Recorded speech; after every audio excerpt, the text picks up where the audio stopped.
So, hello mga ka-electrical, no? So, ito yung setup natin na 3,000 watts. Yan. Okay. So, sa client ko to, no? Kay Sir Chris. So, shoutout sa'yo. So, document lang natin, no? So, 3,000 watts inverter, yung sine wave 8 to. With ATS wattage monitoring, no? Yan. So, complete yan. Wattage, ampere, then hertz, no? Meron din. Power factor, meron din. Centigrade, meron din. Temperature, no? Then with battery meter, ayan. 12.9. Then sa LBD niya is 13.1, no? So may discrepancy konti, no? So wala akong problema yan. So then dito sa ano natin, MPPT 13.1. So magkaparehas sila ng LBD. Dito lang nagkaiba sa battery meter, no? So okay lang din naman yan, no? So konting discrepancy, walang problema. Then yung 3,000 watts inverter natin, no, yan ay 12.8 naman dito, no? Then ang sa DC yun. Then sa AC is 25 AC volts, no? So wala rin problema yan dahil nga siyempre dumaan yung DC natin papunta rito bago makarating dito sa display niya na monitoring, bawasan na, walang problema yan. As long na nakikita mo dito yung voltage mo, yan dito sa SCC at sa L3. So dito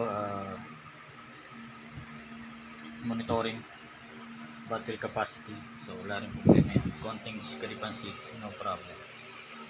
Okay, so yun, breaker ng battery, breaker ng inverter, then breaker ng solar panel mo, dalawang 500 watts, walang problema.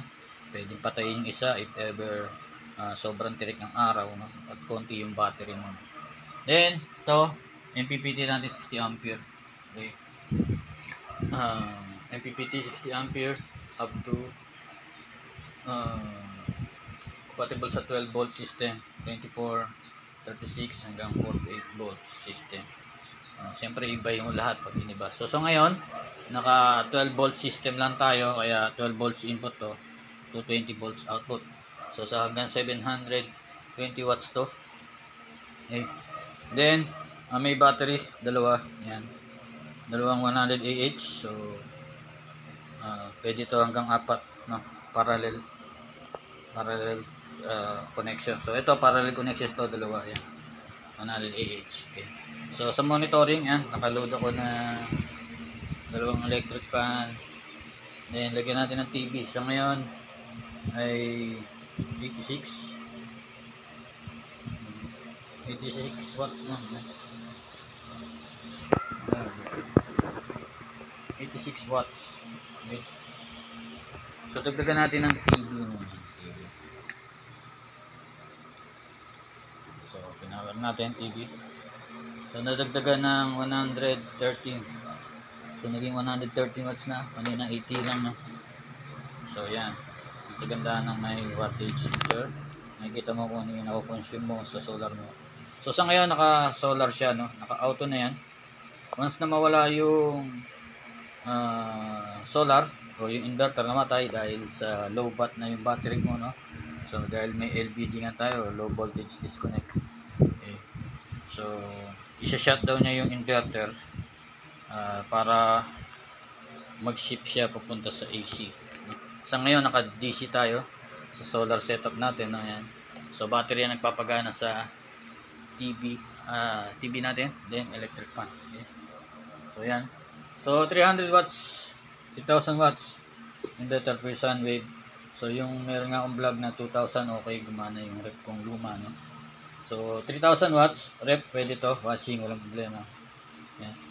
Sa rice cooker, yung sinasabi nila rice cooker, so risk nyo na yun, no? Kung gusto nyo rice cooker. Pero meron din ako nakita nga talagang tinesting yung rice cooker sa 3,000 watts na inverter. Then ang battery niya ay 50 Ah lang yun. So gumana naman, tirik ang araw, tanghali, no? So pero hindi ko recommend, risk nyo na yun kung gusto nyo gawin, gamitan ng rice cooker, no? Yan. So, yun. Ito yung setup natin na 3,000 watts. So, kung gusto niyo yung mga ganitong content, pwede kayo mag-subscribe, click the notification bell para updated kayo sa mga video ko pa darating. Then, pwede nyo rin na makita sa FB page, TikTok, Ray Electrical, no? So, YouTube, ito. Okay, so,